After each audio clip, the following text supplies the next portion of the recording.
بسم الله الرحمن الرحيم.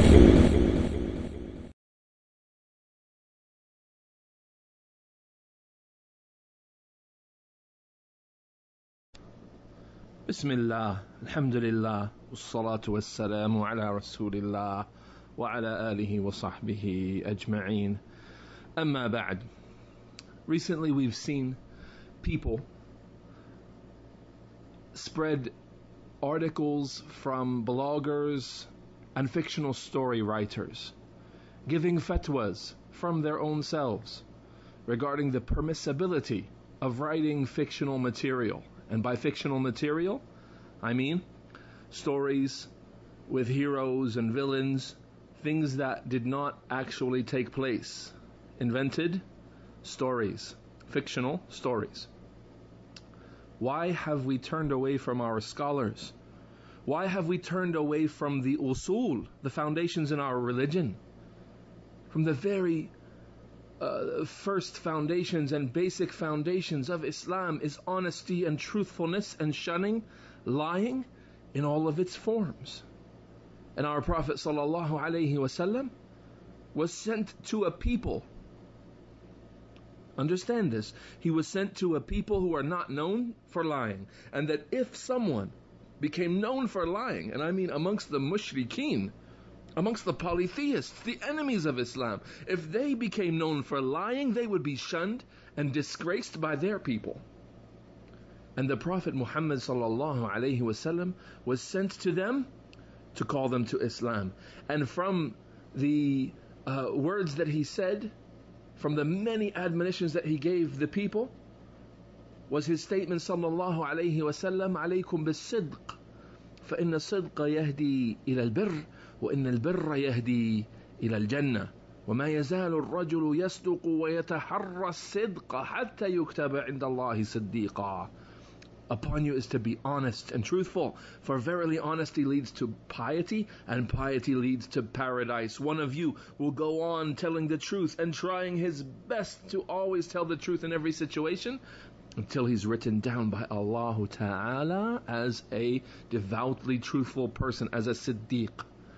وَإِيَّاكُمْ وَالْكَذِبَ فَإِنَّ الْكَذِبَ يَهْدِي إِلَى الْفُجُورِ وَإِنَّ الْفُجُورَ يَهْدِي إِلَى النَّارِ.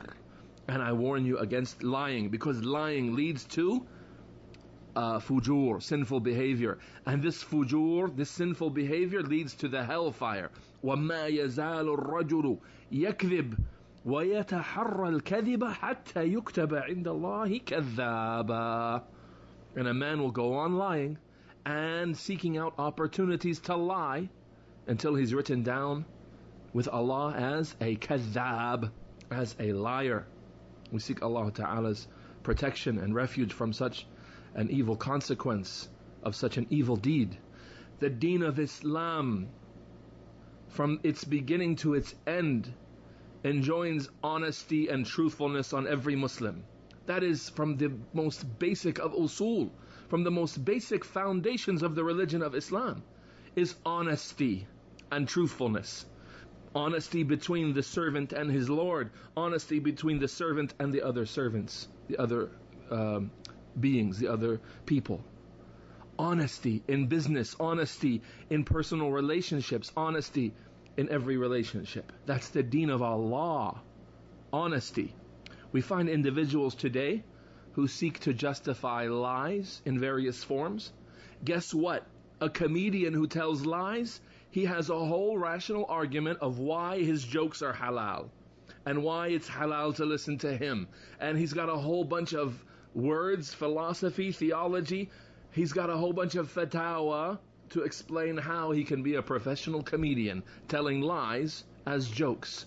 And we're going to hear a hadith that was collected by Al-Imam Abu Dawood from the lips of one of the finest of our scholars today, Shaykh Muhammad ibn Saalih al-Uthaymeen, as he explains the ruling on fictional stories.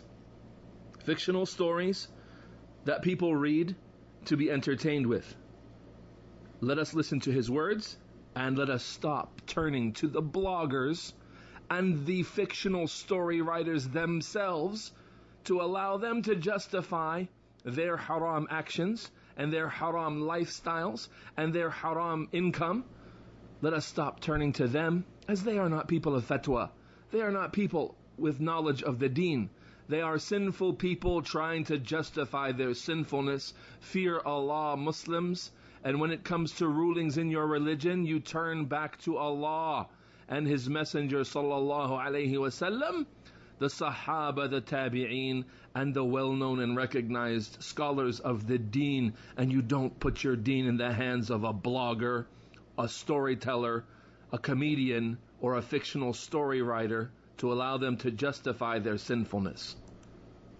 Here's what our Shaykh Muhammad ibn Saalih al-Uthaymeen says about the topic.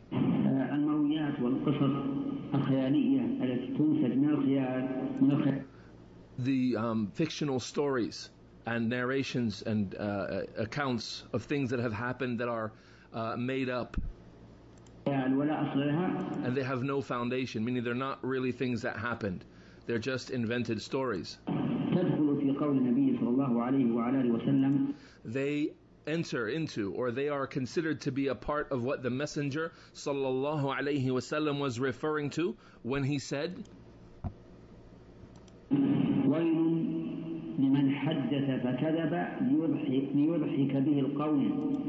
woe to him, the one who lies, who speaks and he tells lies to make the people laugh. He said, woe to him a second time, and then a third time, woe to him.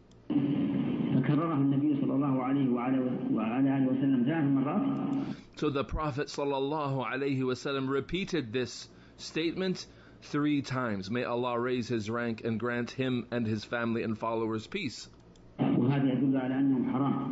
This shows that such an action is haram.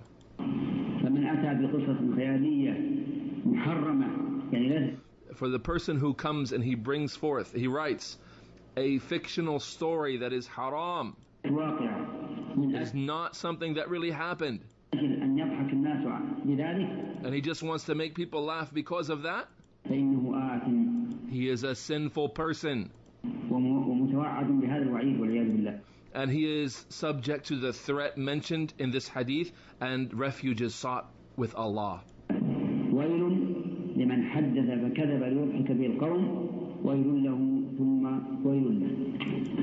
Woe to the one who writes, or woe to the one who speaks and tells lies in order to make the people laugh. Woe to him, woe to him. You have heard the statement of our Shaykh Muhammad ibn Saalih al-Uthaymeen, one of the most widely recognized, honored, respected scholars of Islam in this era, stating clearly that fictional writings that have no basis in reality, fictional writings that are not based on the truth, they enter into the generality of the statement of the Messenger sallallahu alaihi wasallam that you have heard. With this, I implore my brothers in Islam and my sisters in Islam to think carefully about where you take your deen from. Never be shocked that someone who's on riba, someone who lives with interest, will bring an argument in favor of interest and living with a house on interest and a car and so on. Don't be shocked that a professional liar or a comedian will bring you some argument and even mention verses in the Quran or even fatwas from so-called scholars that his profession and what he is doing is halal. Don't be shocked, because the people of sinfulness will justify their sinfulness, but instead return to your scholars, return to the people of knowledge, return to the likes of Shaykh Muhammad ibn Saalih al-Uthaymeen. May Allah Ta'ala reward him and have mercy on him and guide all of us to benefit from the knowledge that he taught. هذا والله أعلم وصل اللهم وسلم وبارك على نبينا محمد وعلى آله وصحبه أجمعين.